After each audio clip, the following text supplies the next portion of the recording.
समय का देखा हुआ जो दृश्य था, आप अनुभव करोगे आज भी ऐसा ही है। नारद जी क्या देख रहे हैं? अहम तुम पृथ्वीं यातो ज्ञात्वा सर्वोत्तमामिति पुष्करं च प्रयागं च काशीं गोदावरी तथा हरिक्षेत्रे कुरुक्षेत्रे श्रीरंगं सेतुबंधनम् एवमादिषु तीर्थेषु ब्रह्ममाण इतस्ततः। बहुत ध्यान से सुनिएगा, इस श्लोक में ना केवल तीर्थों की बात की गई। नारद जी बोले मैं पृथ्वी पर गया, और पृथ्वी पर जाकर के मैं कहां कहां गया? बोले हरि पुष्करम प्रयागम च काशी गोदावरी तथा। गोदावरी कहां है? गोदावरी चित्रकूट में भी है, और गोदावरी और अपने नासिक में भी है। तो आप दोनों को ले सकते हैं। तो यहां पर केवल संकेत में बताया कहां कहां गए थे। पुष्करम च प्रयागम च काशीम गोदावरी तथा हरिक्षेत्र। हरिक्षेत्र कहते हैं हरिद्वार को। हरिक्षेत्रे कुरुक्षेत्रे श्रीरंगम त्रिचिरापल्ली सेतुबंधनम। सेतुबंधन रामेश्वरम। एवमादिषु तीर्थेषु ब्रह्ममाण इतस्ततः। नारद जी कह रहे हैं ये तो तीर्थों की हाल सुन लीजिए। बड़े बड़ी आज की भाषा में कहूं तो मेट्रोपॉलिटन सिटी की तो बात ही नहीं करूंगा मैं। जैसे स्कूल का किसी क्लास का रिजल्ट आता है तो टीचर को पूछा जाए कैसा रिजल्ट आया, बोले कि पढ़े लिखे बच्चों की हालत सुन लीजिए, उन्हीं की हालत से अंदाजा लगा लीजिएगा कि कैसा रिजल्ट आया है। जो टॉपर था वही फेल हो गया है, तो सोच लीजिए बैक बेंचर का तो क्या हुआ होगा। तो वो उस तरीके की बात है कि महाराज तीर्थों की हालत सुन लीजिए, बड़ी बड़ी शहरों की तो आप अंदाजा ही लगा लेना क्या हालत है। सत्यम नास्ति तपः शौचम दया दानं न विद्यते उदर भरिणो जीवा बरा काकूट भाषण।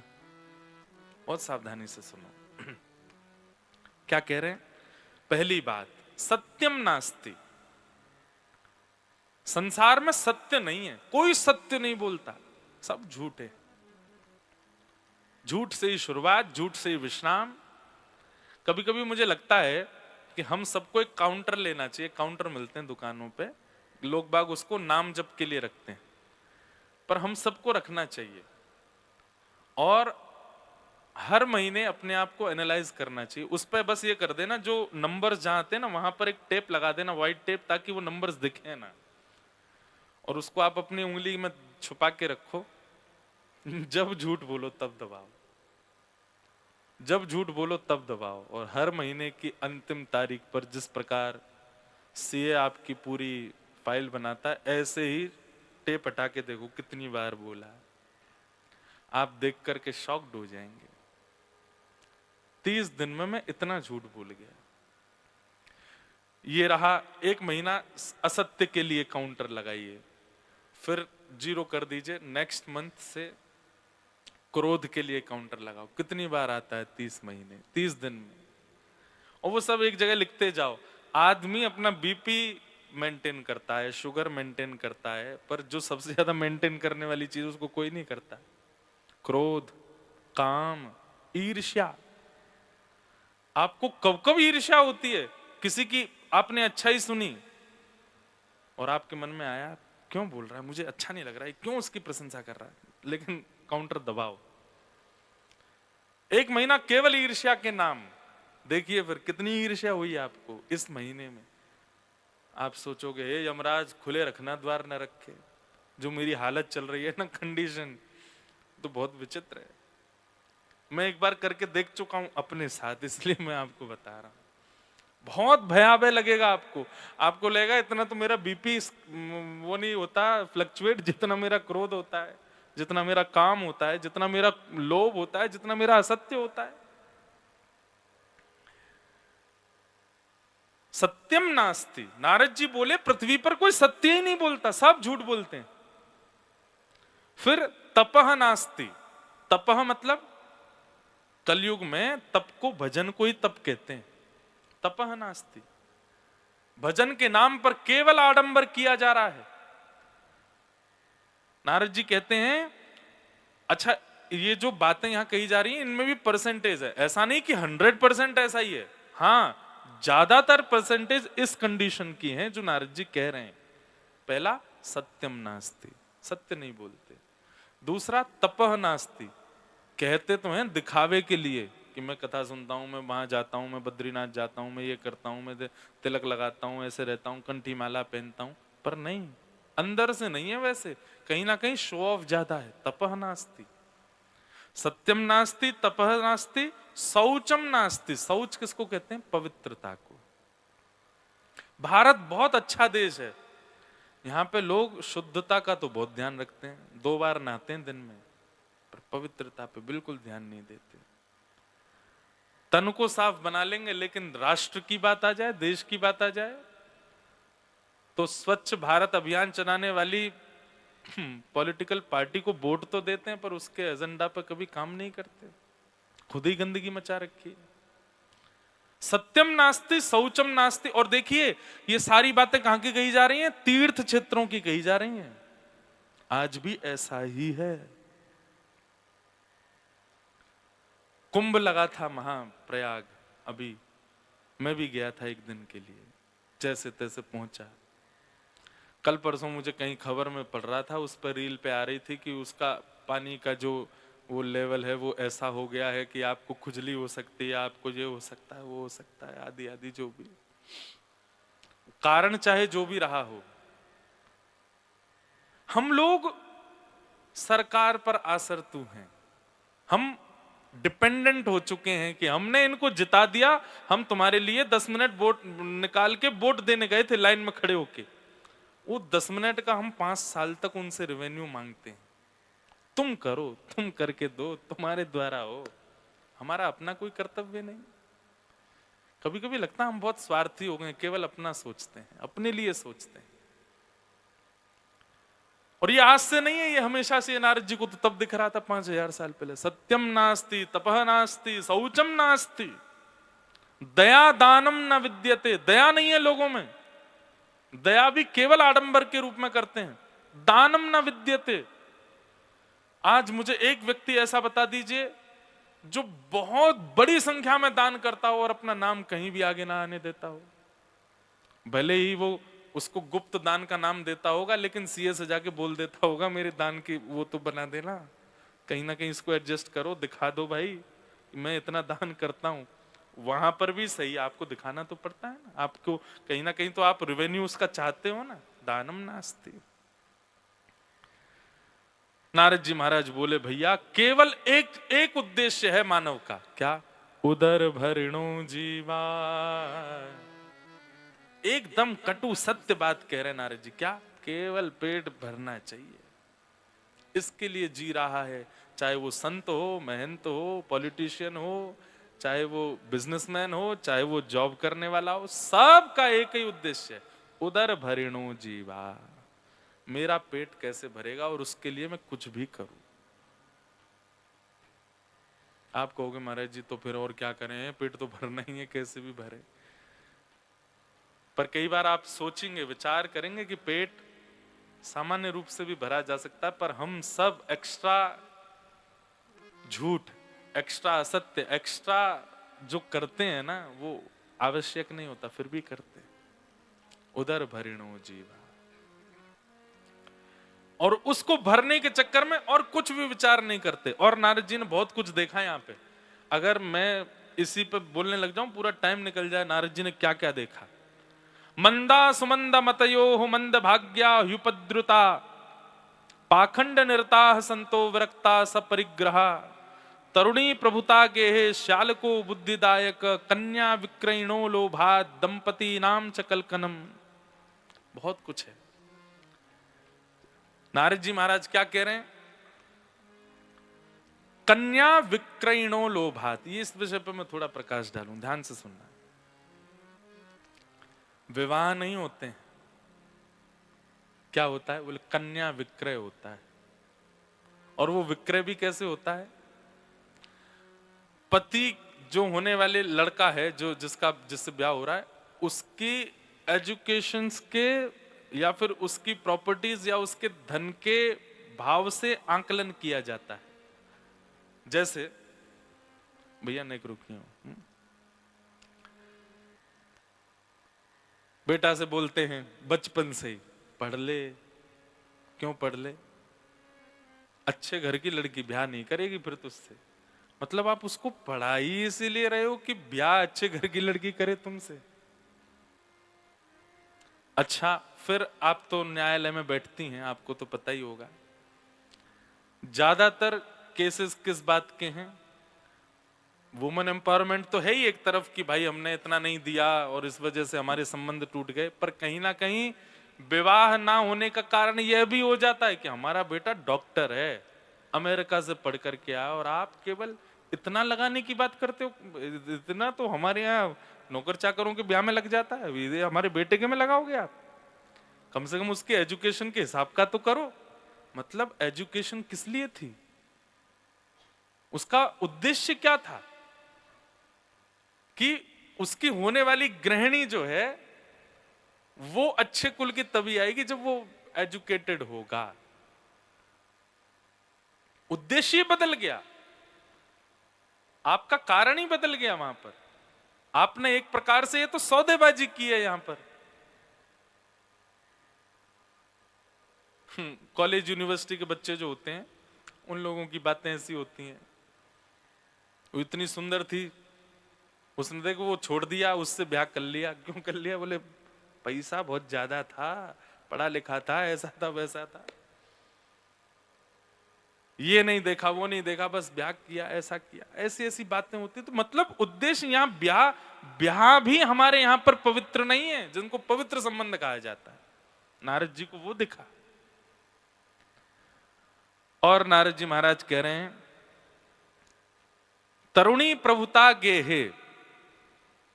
आजकल के लोग मेरी इस बात से बिल्कुल एग्री नहीं होंगे, पर मैं नहीं कह रहा हूं, नारद जी कह रहे हैं। क्या? घर में माता जी हैं, पिताजी हैं, पर उनकी एक नहीं चलती। तरुणी ग्रहता गेहे, तरुणी प्रभुता गेहे। किसकी चलती है? पत्नी की चलेगी। माता जी कह रही है ऐसा करो ऐसा करो ऐसा, बेटा कहेगा नहीं नहीं नहीं नहीं, जो ये कहेगी वो होगा। अच्छा, इतना ही नहीं, शाल को बुद्धिदायक। बड़े भैया छोटे भैया से तो पूछना दूर, लेकिन पत्नी के भैया जो कह देंगे वो सर्वोपरि है। शाल को बुद्धिदायक। साले साहब, इनकी बात पहले मानी जाएगी, साले हैं हमारे। कई माताओं को मेरी बात अटपटी लग रही हो तो भैया नारद जी से बोलना ऐसा क्यों बोले? हमारे भाई के बारे में ऐसा क्यों बोले आप? अभी जगन्नाथपुरी दर्शन करने गया मैं, तो मैंने वहां के एक महाराज जी से पूछा कि जगन्नाथ भगवान के ध्वजा पर सूर्य है, ये बात तो समझ आती है कि भाई ध्वजा जो है वो प्रकाश का केंद्र बिंदु होता है, पर चंद्रमा क्यों? तो हमारे जगन्नाथपुरी में एक स्थान है जीयर स्वामी मठ, वहां के पूज्य बड़े महाराज जी, हमारे पिताजी के गुरु जी में तो मेरे दादा गुरु जी, उन्होंने इसका उत्तर किन्हीं को दिया, उन्होंने मुझको दिया। वो बोलते हैं, बोले जगन्नाथ भगवान की ध्वजा में चंद्रमा इसलिए है क्योंकि चंद्रमा जगन्नाथ जी का साला है। मैंने की तो बोले समुद्र मंथन से प्रकट हुई लक्ष्मी, लक्ष्मी से भगवान का ब्याह हुआ, और समुद्र से प्रकट हुए चंद्रमा, तो भगवान के हुए साले। बोले लक्ष्मी क्या है, भगवान से बहुत लड़ती हैं, तो जब जब लक्ष्मी लड़ने आती हैं तो ठाकुर जी ऊपर देखते हैं। तो फिर लक्ष्मी जी कहते हैं ऊपर क्या देख रहे हो? बोले नहीं देख रहा हूँ साले साहब ऊपर बैठे हैं। तो फिर लक्ष्मी जी जब देखती हैं कि भाई साहब हमारे ऊपर बैठा रखे हैं, तो लक्ष्मी जी का क्रोध शांत हो जाता है, कम हो जाता है। कई ऐसे प्रसंग जगन्नाथपुरी में होते हैं कि लक्ष्मी जी नाराज हो जाती है ठाकुर जी से, और ठाकुर जी, अब ये सोच लीजिए कि वहां भी ये सब चलता है। ठाकुर जी और लक्ष्मी जी में भी, तिरुपति बालाजी दर्शन करने गए आप, वहां पे पूछिए पद्मावती कहाँ बैठी हैं, वो नीचे बैठी हैं पर्वत के, क्यों गुस्सा हो गई ठाकुर जी से। दक्षिण महाराष्ट्र में पंढरपुर दर्शन करने जाओ, भगवान विट्ठल खड़े हैं ऐसे, रुक्मणी जी कहाँ है, मंदिर के पीछे बाहर खड़ी हैं, गुस्सा हो गई। तो ये तो स्वाभाविक बात हो गई है कि वो उनका होना ही है। तो वहां भी ठाकुर जी कुछ ना कुछ यत्न करते रहते हैं मनाने के लक्ष्मी जी को। शाल को बुद्धिदायक, तो कहीं ना कहीं उनको प्रसन्न करने के लिए साले साहब की बात को प्रायोरिटी ज्यादा दी जाती है। शाल को बुद्धिदायक। और बहुत बातें कही। नारद जी बोले, मैंने कहा भाई ये इतना शोर कहां से आ रहा है? तो कोई बोला मौनी बाबा के आश्रम से। नाम क्या है? मौनी बाबा। पर हो क्या रहा है? शोर। इतने सारे बच्चे किसके घूम रहे हैं? ये बोले ब्रह्मचारी जी के। इतने बड़े बड़े भवन किसके बने हुए? बोले त्यागी जी के। नारद जी महाराज बोले, ये सब मैंने देखा। आश्रमा यवने रुद्धास तीर्थानि सरितस्तथा देवतायतना यत्र दुष्टै नष्टानि भूरिश। नारद जी महाराज बोले, सब जगह इतनी विचित्र स्थिति देखता हुआ जब मैं वृंदावन गया, और वृंदावन में जाकर के मैंने एक तरुणी को देखा, एक परम सुंदरी बैठी है यमुना जी के तट पर, रो रही थी। उसकी गोद में 2 वृद्ध लेटे थे। ये देख के मुझे आश्चर्य हुआ कि एक युवा कन्या की गोद में वृद्ध लेटे हैं। तब मैंने उस कन्या से पूछा, तुम कौन हो? तब उस कन्या ने अपना परिचय दिया। अहम भक्ति ऋतिख्याता इमो में तनयो मतौ ज्ञान वैराग्य नामानो काल योगेन जर्जरो। अहम भक्ति, मैं भक्ति, और ये दोनों मेरे पुत्र हैं, ज्ञान और वैराग्य। बहुत ध्यान से सुनिएगा। कोई आवे जाए आप यहीं देखो बस, हैं 3 घंटा मुझे देखवे आए हो बस। इसी के लिए आपने डीजल खर्च किया, इसी के लिए समय निकालना, मुझे देख लो। नजर हमको बिल्कुल नहीं लगेगी, इस बात की चिंता मत करना। कहीं हमने देखे महाराज जी बीमार पड़ गए तो हमको दुनिया देखती है। आप देखो इधर ही सुनो कथा, क्योंकि यहाँ मैंने कहा ना कि यहाँ मेरा कंसंट्रेशन आप एक व्यक्ति से भी मेरा बिगड़ जाएगा, क्योंकि आप इतनी सीमित बैठे हो। तो इसलिए आप सबको मेरा ध्यान रखने के लिए मुझे देखना पड़ेगा। और कल से 2 कॉफी पी के आना। वैसे एक बात बोलूं, कोई भी नहीं सोया। बहुत आप लोग ताली बजा लो अपने लिए, इतनी बढ़िया से कथा सुनने। स्टार्टिंग में जब मैंने कीर्तन किया ना, कीर्तन में मैंने जरा सी आंख खोल के देखी तो 2-4 लुढ़के दिखे मुझे। मैंने कि भाई एक तो आदमी इतने कम, ऊपर से 2-4 वो और हो गए, अब कैसे होगी यहाँ कथा? हे ठाकुर जी रक्षा करो। फिर अब ठीक है माहौल। अभी तो हमारी पूरी टीम आई ही नहीं है, वो तो कल आएंगे तो और थोड़ा बीच बीच में कीर्तन भी होंगे, कुछ भजन भी होंगे, अच्छा आनंद आएगा। और तो क्या बता रहा था मैं? हाँ, उस कन्या ने अपना परिचय दिया, मैं भक्ति हूं। नारद जी महाराज बोले, तुम भक्ति महारानी हो? बोले हाँ। अरे नारद जी चरणों में गिर, बोले आपको तो हम ध्याते हैं, आपसे तो हम जीवन है हमारा। आपकी गोद में ये 2 वृद्ध कौन है? बोले ये दोनों मेरे पुत्र हैं, इनका नाम है ज्ञान और इसका नाम है वैराग्य। अब सोचिए, भक्ति सबके चित्त में। और अभी जब से कोविड गया है ना, तब से तो भक्ति की बाढ़ आ गई है। इतनी भीड़ होने लग गई है महाराज कि बस कोई उसका आंकड़ा ही नहीं है। अभी कुंभ के आंकड़े भी आपको क्या लगता है, ये तो वो होंगे जो काउंट हो गए। कई लोग तो ऐसे भी होंगे जो काउंट ही नहीं हुए हैं। आप सोचिए, जब काउंटिंग 50 करोड़ पहुंच रही है, और पता नहीं कितनी पहुंची होगी, मुझे नहीं पता है। कभी कभी मुझे लगता है कि भाई क्या अजब ही माहौल होता जा रहा है हमारे वृंदावन में। हम वृंदावन वासी हैं, शनिवार रविवार को हम लोगों के लिए पाप है घर से बाहर निकलना, क्योंकि इतनी भीड़ होती है वृंदावन में बिहारी जी के। और अब तो पहले शनिवार रविवार, अभी तो ये हर दिन शनिवार रविवार हो गया हमारे लिए, इतनी भीड़ आती है। तो भक्ति का वर्धन जैसा हो गया है सब जगह। लेकिन फिर भी लोगों का चित्त अशांत है। लोग फिर भी प्रसन्न नहीं हैं। हमारे वृंदावन में पूज्य श्री प्रेमानंद जी महाराज रात में 2:30 बजे निकलते हैं, वो कितनी भीड़ लग जाती है उनको केवल देखने वालों की। तो भक्ति की तो बाढ़ आ रखी है इस वक्त, लेकिन फिर भी लोग प्रसन्न क्यों नहीं है? मतलब आप मेडिसिन तो ले रहे हो, फिर भी आपका शुगर कम क्यों नहीं हो रहा है? आप दवाई तो ले रहे हो, फिर भी सिर दर्द आपका जा क्यों नहीं रहा है? आप दवाई तो ले रहे हो, पुदीना हरा खाया तो पेट दर्द बंद क्यों नहीं हुआ? क्योंकि कहीं ना कहीं औषधि के साथ परहेज भी चाहिए होता है। भक्ति औषधि है और ज्ञान और वैराग्य ये परहेज है। हम परहेज नहीं करते। जरा सी ज्ञान की चर्चा ज्यादा होने लग गई ना अगर कथा में, अगर ये बीच में थोड़ा सा मनोविनोद नहीं हुआ, बीच में थोड़ी सी फॉर्मल बातें नहीं की गई, बिल्कुल जो है बिल्कुल कथा, बिल्कुल मैं एटिकेट्स के साथ बिल्कुल एक एक श्लोक, उसका अर्थ एक श्लोक। मुझसे एक दिन बोली इंदू जी फोन पे, महाराज जी आप ऐसा करिए ना 5 श्लोक भागवत जी के पहले सुनाए। मैंने कि सुनो, मुझे कथा का पता है, अगर मैं बहुत ज्यादा रिस्ट्रिक्टेड होके करने लगा तो मैंने कि सारे विकेट गिर जाएंगे, एक भी नहीं बचेगा। मुझे पता है कि मुझे कथा में माहौल देखना पड़ेगा। पहले मैं आती सबको देख लिया है कि यहाँ कैसे हैं, कौन है, क्या किस प्रकार के लोग हैं, मुझे कितना गहराई में जाना है, कितना ऊपर रहना है, कहाँ, ये सब अंदाजा लगाना पड़ा है, तब जाकर के उस तरीके का भाव प्रकट हो रहा है। हर जगह ऐसी कथा नहीं होती। कहीं कहीं भाव पक्षी इतना ज्यादा होता है कि व्यास जी भी रो रहे हैं, श्रोता भी रो रहे हैं, चल रही है नेत्र बंद करके 4 घंटे कथा ही चल रही है, लेकिन यहाँ का जो पक्ष है उस अनुसार चल रही है।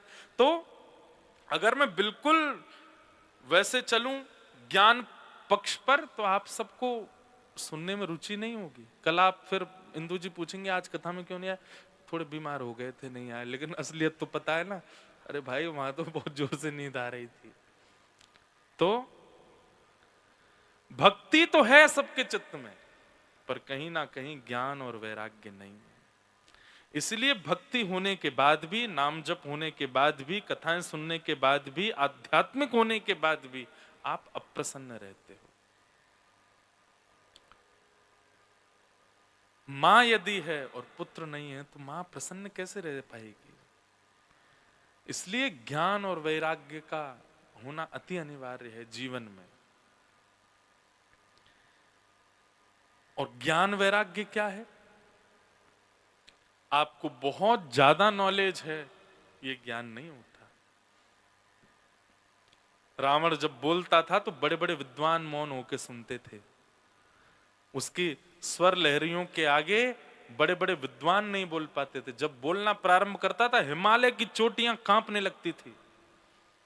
यस्यास्ते ड्राट ड्राट डुट डुट मम लम टम टटम टम टटम टम डम शम डुडम शम डुही डुही चकितम भूप के भूपनालम तैलम तैलम तुतैलम कुकु कुकु कुकु क्वांग क्वांग क्वांग क्वांग क्वांग ध्यायन्ते यस्य गान्ते वसति स सकलम पातुनो चंद्रचूड़। ये रावण के द्वारा विरचित श्लोक है। शंकर जी हाथ जोड़ के कहते तू हिमालय मत आया कर, मैं ही आ जाऊंगा लंका दर्शन देने, क्योंकि तू आता है तो यहां पे चोटियां कांपती हैं। उसकी विद्वत्ता। तो ज्ञान को कहीं उस पक्ष में मत ले लीजिएगा। बहुत जानकारियां होना ज्ञान नहीं होता। बहुत जानकारियां होने का मतलब क्या है? आपकी रसोई में सब्जियां सारी हैं, टमाटर भी है, घिया भी है, आलू भी है, बैगन भी है, तोरई भी है, नमक भी है, हल्दी भी है, गरम मसाले भी हैं, लेकिन सामग्री तो सारी है, बनाना आना चाहिए। वो बनाना आना चाहिए, उसको कहते हैं ज्ञान। नॉलेज तो बहुत है, पता तो बहुत कुछ है, लेकिन जैसी परिस्थिति सामने आती है तो सब भूल जाते हैं। विस्मरन्ति तत्सर्वम, शास्त्र आज्ञा करते हैं सबको सब पता है, लेकिन जैसी सिचुएशन आती है, हम भूल जाते हैं, शून्य हो जाता है दिमाग। वास्तव में हमारी ज्ञान की परीक्षा कब होती है? जब सिचुएशन सामने आती है। कई बड़े बड़े ज्ञानियों को टूटते हुए देखा है। उनके घर का एक सदस्य चला जाए, बस जाना तो सबको जानता, कौन नहीं जानता, लेकिन घर का कोई व्यक्ति चला जाए तो वहां जो व्यक्ति जीवित हैं उन लोगों की स्थिति देख करके कई बार रोना आ जाता है। क्या उन लोगों को नहीं पता कि एक दिन उनको भी जाना, और ये जाना सत्य ही है। ठीक है, भावुक होना, विचलित होना स्वभाव है, हम लोग इतने कनेक्टेड हो चुके हैं, पर कई जगह मैंने ऐसा देखा है वर्षों निकल जाते हैं लेकिन वो उस ट्रॉमा से बाहर ही नहीं आ पाए। मतलब ज्ञान तो सबका है, ज्ञान तो सबको है, पर इंप्लीमेंट करना कोई नहीं जानता। इसीलिए भक्ति होते हुए भी हम लोग परेशान रहते हैं, क्योंकि उसके पुत्र ज्ञान को हमने जीवन में आश्रय तो दिया पर उसकी प्रैक्टिस नहीं की है। ज्ञान होना और ज्ञान को लागू करना दोनों में बहुत अंतर होता है। हमारे संस्कृत व्याकरण में संस्कृत 6 महीने में आने लगती है, समझ में आने लगेगी आपको। पर कई लोग ऐसे होते हैं उनको संस्कृत याद तो होती है, पहले से लास्ट तक सारे सूत्र बता देंगे आपको, पर वो लगाना नहीं जा, उनके सामने एक श्लोक रख दो, इसका अर्थ करके बताओ, ये नहीं आता हमसे। फॉर्मूलाज तो सारे याद हैं पर उनको लगाना नहीं जानते, उनको करना नहीं जानते। ठीक वैसे ज्ञान सबको है पर इंप्लीमेंट करना नहीं जानते। और जब तक आप उसको करना नहीं सीखोगे तब तक आप प्रसन्न नहीं रह सकते, चाहे कितनी भी कथाएं सुन लीजिए, कितना भी नाम जप कर लीजिए, ज्ञान आपकी करनी में आना चाहिए। अब देखो एक कथा सुनाऊं, हमारे ब्रज के थे कुम्भन दास, क्या नाम था?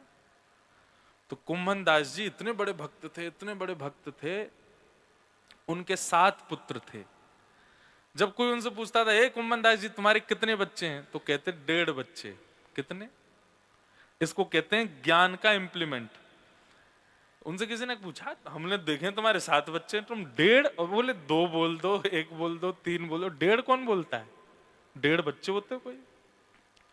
तो बोले नहीं, मेरे बच्चे तो जन्म तो 7 ने लिया था घर में, पर एक जो है वो पूरा भक्त है इसलिए 1 बेटा, और एक जो है वो आधा भक्त है इसलिए 1.5 बच्चे हैं मेरे।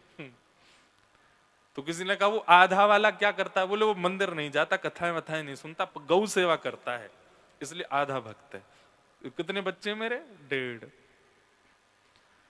ये है ज्ञान का इंप्लीमेंट। उनको ज्ञान है, वो उसको लागू भी करते हैं अपने व्यवहार में। फिर एक बार एक घटना घटी कि कुम्भन दास जी का एक पुत्र पधार गया। तो किसी ने जाकर के कुम्भन दास जी से कहा, कुम्भन दास जी आपके बेटे की मृत्यु हो गई, जल्दी चलो। तो सुनते ही कुम्भन दास जी मूर्छित होकर गिर पड़े, बेहोश हो गए। तो सारे नगर के लोग कहने लगे, बताओ, अपने आप को बहुत बड़ा भक्त बताते थे, अरे भाई संसार में हम लोगों के भी प्रियजन दूर हो जाते हैं, बेहोश तो हम नहीं होते। ज्यादा से ज्यादा रो लिए होंगे, ज्यादा से ज्यादा परेशान हुए होंगे, 2-4 दिन भोजन नहीं किया होगा, इतने ज्यादा मोह इनके चित्त में। देखो बेटे की मरने की खबर सुनते ही बेहोश हो गए। लोग चर्चा करने लगे, बोले बेहोश हो गए, कितना मोह चित्त में। और वैसे कोई पूछता कितने बच्चे, कहते 1.5 बच्चे मेरे। तो उनके गुरु थे श्रीमद वल्लभाचार्य जी। किसी ने जाके उनको बताया, बोले कुम्भन दास जी के पुत्र पधार गए। वो तो घटना हो ही गई, पर कुम्भन दास जी मूर्छित पड़े हैं सुबह से, उनको वो बेहोशी आ गई है। सब लोग गांव में कह रहे हैं कि बताओ, पुत्र से इतना मोह कि उसकी मृत्यु की खबर सुनते मूर्छित हो गए। वल्लभाचार्य जी बोले, मैं दावे से कह सकता हूं वो पुत्र की मृत्यु से मूर्छित नहीं हुआ। चलो मैं चलता हूं। तो कुम्भन दास जी मूर्छित पड़े थे, बेहोश। तो वल्लभाचार्य जी गए, सब लोग, गांव के लोग, एक तरफ बेटे का शव रखा है, एक तरफ कुम्भन दास जी पड़े हैं। तो वल्लभाचार्य जी ने कान में जाके बोला, कुम्भन दास, मुझे पता है तुम मूर्छित क्यों हुए हो। तुम इसलिए मूर्छित हो गए हो क्योंकि तुमको ये चिंता हो गई कि अब मेरा बेटा मर गया, मतलब घर में सूतक लग गए, 13 दिन तक मैं मंदिर नहीं जा पाऊंगा दर्शन करने, और बिना दर्शन किए तुम कैसे रहोगे। पर चिंता नहीं करो, मंदिर की एक खिड़की हम खोल देंगे, वहां से तुम रोज देख लिया करना। सोई कुम्भन दास जी ठीक हो गए। बोले बस यही चाहिए था मुझे, मेरा दर्शन मुझसे दूर ना हो। फिर व्यवहार में चले गए, रोने लगे, पत्नी को हृदय से लगाया, बच्चों को बोले क्या करें, बेचारा चला गया। लेकिन कुम्भन दास जी को उससे ज्यादा पीड़ा किस बात की थी कि 13 दिन सूतक के कारण मैं मंदिर नहीं जा पाऊंगा। इसलिए मूर्छित हुए। ये ज्ञान का इंप्लीमेंट है। दिखाते तो हम सब हैं कि हमें बहुत ज्ञान है, बहुत वैराग्य है, बहुत भक्ति है, पर जैसी परिस्थिति आती है सामने सब भूल जाते हैं, हम लड़खड़ा जाते हैं हमारे पैर।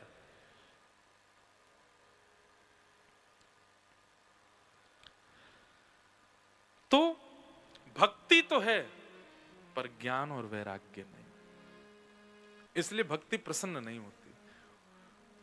और इसीलिए ज्ञान वैराग्य बूढ़े हो गए, क्योंकि हम लोग उनको, अब भाई किसी गाड़ी को नहीं चलाओगे तो इंजन तो उसका खराब हो ही जाएगा। ज्ञान वैराग्य चित्त में है पर उनका यूज ही नहीं करते, इसीलिए वो बूढ़े हो गए। और भक्ति युवा है। तब भक्ति महारानी ने कहा मेरे पुत्र युवा कैसे होंगे। आप कथा समझ रहे हैं ना, ये हमारे चित्त के अंदर की बात हो रही है।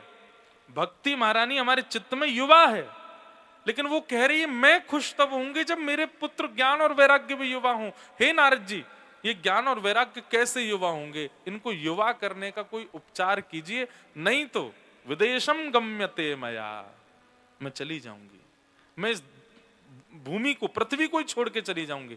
नारद जी बोले अगर भक्ति चली गई पृथ्वी से, सर्वनाश हो जाएगा पृथ्वी का। तब नारद जी महाराज भ्रमण करते करते ज्ञान और वैराग्य कैसे ठीक होंगे उनके लिए बहुत संतों से पूछा।